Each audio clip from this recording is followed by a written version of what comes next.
নমস্কার বন্ধুরা, মামুনির ব্লগসে তোমাদের সবাইকে স্বাগত। সবাই কেমন আছো? আশা করছি সবাই খুব ভালো আছো। আজ আবার একটা নতুন ভিডিও নিয়ে এসেছি যে আমার নিত্যদিনে কীরকম আমি পুজো করে থাকি প্রতিদিন। তো সেটা নিয়ে প্রথমে দেখতে পেলে ফুল টুল। তো আমি এখানে আচমন করে নেবো। আমি একটা কথা বলি, প্রথমে অবশ্যই পুজোয় বসার পর, আসনে বসার পর আচমন করে নেবে। হাতে 3বার গঙ্গা জল নিয়ে নম বিষ্ণু করে নিয়ে তারপর হাতটা ধুয়ে নিয়ে তারপর মন্ত্রটা পড়ে নিতে হবে। অপবিত্র পবিত্র বা সর্বাবস্থাঙ্গত পিবা জস্বরী পুণ্ডরিকাক্ষ সবাচ্ছা অভ্যন্তরসূচি নমঃসূচি নমঃসূচি নমঃসূচি, এটাকে 3বার পড়ে নেবে।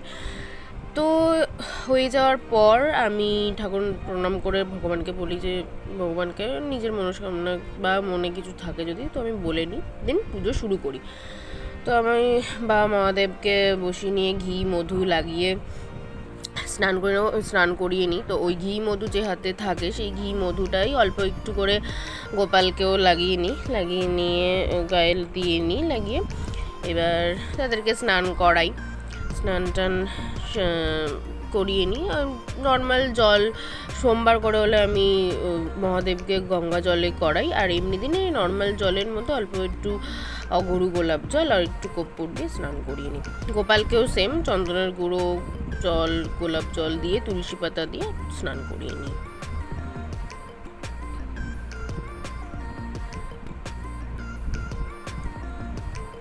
তো দেখতেই পাচ্ছ স্নান করে আমার গোপাল সোনারা সেজে গুজে বসে পড়েছে। মহাদেবকেও সুন্দর করে পরিষ্কার করে বসিয়ে নিয়েছি। এবার আমি চন্দনটি বেটে তারপরে আমি চন্দন পরাবো।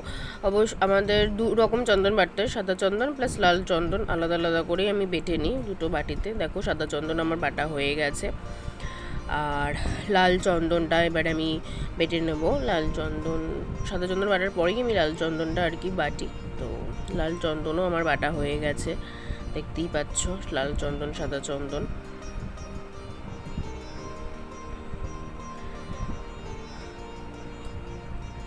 আর এগুলো গাছের ফুল তুলে নিয়েছিলাম। তো গাছের ফুলে অল্প করে একটু চন্দনও দিয়ে নিয়েছি। আর হ্যাঁ, অবশ্যই চন্দন বাড়ার পর সবার প্রথমে চন্দন গণেশকে পড়াবে, তারপরে আমি মহাদেবকে চন্দন দিয়ে তিলক করাই। এবার প্রথমে গণেশজিকে, তারপর মহাদেবকে, তারপর হচ্ছে আমি রাধাকে পড়াই, তারপর কৃষ্ণকে, দেন গোপালকে, আর তারপর আস্তে আস্তে বাকি যত দেব দেবী আছে আমার সিংহাসনে অধিষ্ঠান তাদেরকে আমি চন্দন সহযোগে তিলক করিয়ে থাকি। তো এখানে আর একটা কথা বলি, আমি তোমাদের বলেছিলাম যে কিছু পার্টিকুলার দিন আছে সেদিনকার কৃষ্ণকে 3টে করে তুলসী পাতা দিতে হয়। তো সেই দিনগুলো তো অবশ্যই দেবে, তার সঙ্গে সঙ্গে আমি প্রতিদিনই ওনাদেরকে চন্দন সহযোগে তুলসী পাতা দিয়ে থাকি। এখানে দেখতেই পাচ্ছ অপরাজিতা ফুল, বেলপাতা আমার কাছে সেদিন ছিল। তো প্রতিদিন বেলপাতা থাকে, এক সময় থাকে না। তো যেদিন থাকে আমি সেদিন বেলপাতা অপরাজিতা সবই দিয়ে ওনাকে সুন্দর করে সাজিয়ে গুছিয়ে নিই। আর সাদা চন্দন তো অবশ্যই, আর গরম আসছে, এবারে সাদা চন্দন গোপালকে ঠান্ডা রাখার জন্য পুরো কপালে সাদা চন্দন দিয়ে রাখলে গোপাল খুব ঠান্ডা হয়।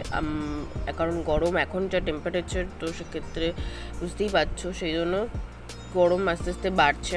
তো গোপালকে অবশ্যই চন্দন কপালে প্রলেপ করে দেবে তোমরা। আমিও গরমকালে দিয়ে থাকি।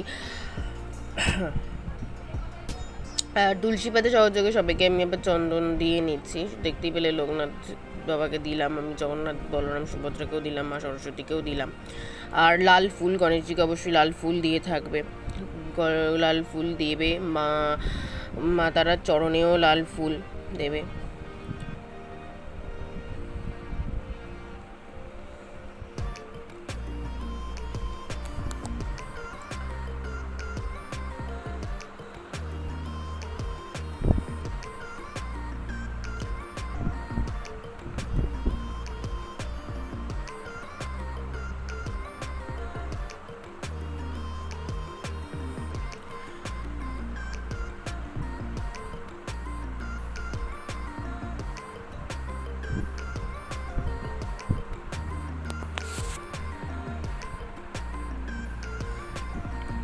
এবার আমি সেদিন ফল কেটে নিয়েছি। সেদিনকার আমি মৌসুমি লেবু আর কলা ছিল, তো মৌসুমি লেবু, কাঁঠালি কলা আর বাতাসা দিয়ে আমি সবাইকে ভোগ প্রসাদ দিয়েছিলাম। এবার হচ্ছে একটা কথা বলি, প্রতিদিন হয়তো ফল যেরম থাকে আমার কাছে, প্রতিদিন হয়তো ফল আমরা দিই না, ফল থাকলো না, তো সেদিনকার এমনি বাতাসা, নকুলদানা, খই, মুরগি এরমভাবে দিয়ে থাকি। যেদিনকার ফল আছে সেদিনকার ফল, তার সঙ্গে একটা মিষ্টি দিয়ে ঠাকুরকে প্রসাদ আমি দিয়ে থাকি। তো যেদিন যেরাম সেদিন সেই অনুযায়ী ওনাদেরকে দেয়া হয়। তো এখানে দেখতে পাবে আমার বাড়ির একটা সদস্য, ওর নাম হচ্ছে অ্যানি। ও পুজো দিতে বসলে ও বাতাসা খেতে আসে, তো দেখতেই পেলে।